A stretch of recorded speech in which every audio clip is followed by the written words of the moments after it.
Hello and welcome to Austin Anderson's Sports Talk. Let's start in the NFL, where Trent Richardson, the third overall pick in the draft from just 1 year ago, was traded from the Cleveland Browns to the Indianapolis Colts. Now, if you're a Cleveland sports fan, first of all, I'm sorry, in general, for everything. It's kind of a sad city to be a sports fan in. Indians, Browns, King James Cavaliers. But this, believe it or not, was smart. Coming into the draft, even me, myself, yes, I thought Trent Richardson could be an elite NFL running back. And he still has a slim chance to be.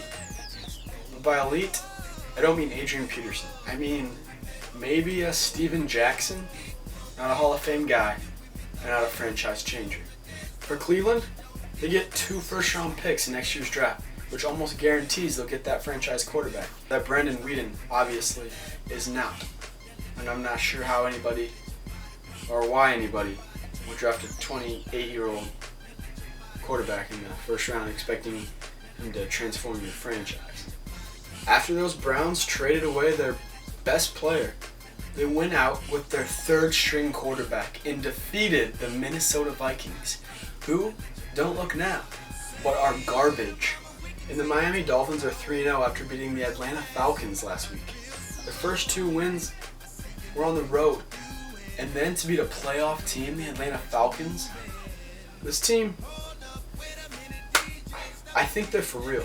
Ryan Tannehill, he might be the best sophomore quarterback playing right now this year. Yes, Andrew Luck, RG3, yes, I see you guys. Russell Wilson, dude, I love you. But Ryan Tannehill is balling. And don't worry about the 49ers. Yes, they kind of looked awful against the Colts. They'll figure it out. Remember, Colin Kaepernick has 10 career starts. He has less experience than the rookies that played last year. Andrew Luck, RG3. He's a young quarterback. Don't expect him to go win the MVP, like some people in the 2013 Austin Anderson NFL preview may have predicted. Heading into week 4, here's our power rankings here. Me and the guys, and by me and the guys I mean me, came up with this. At number 1, we've got the Denver Broncos. Seattle's a popular pick, and we've got them at 2. But I just think with Peyton Manning throwing an NFL record 12 touchdowns through 3 games, nobody can really stop the offense at all. Seahawks are impressive at number 2, followed by the New Orleans Saints at 3. Saints can ball, and I think those are the 3 elite teams in the NFL this year. Seahawks, Saints, Broncos. At number 4, I'm going with the Patriots. Yes, I know, they beat the Buccaneers, the Bills, and the Jets. But they haven't lost, so that's kind of good. Gronkowski will come back, if not this week, next week.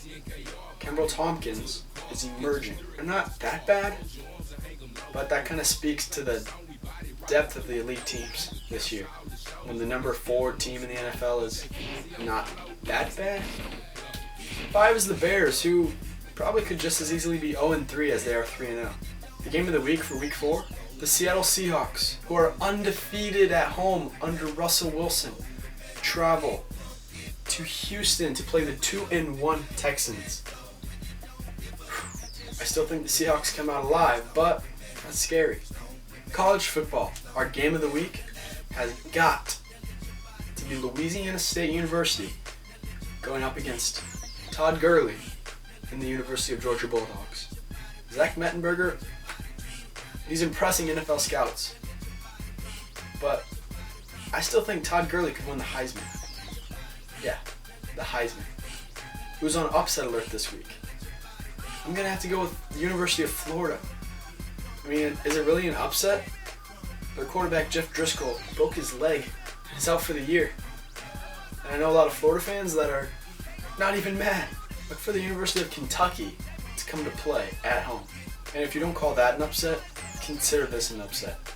The number 5 ranked team, Stanford, is going to Seattle to play Washington State.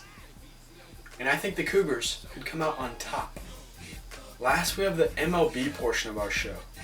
And the best second baseman in the game, Robinson Cano, wants a 10-year deal for $305 million. Is he insane? He's approaching 30, and That's the prime of your baseball career. He's got 4 really good years left. And after that, well, you saw what happened to A-Rod. And finally, to end our show, I simply want to say thank you from every single baseball fan in America to the greatest closer of all time, Mariano Rivera.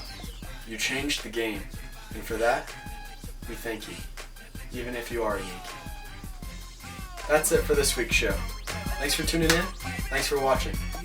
Don't forget to appreciate what you got out there. Thank you.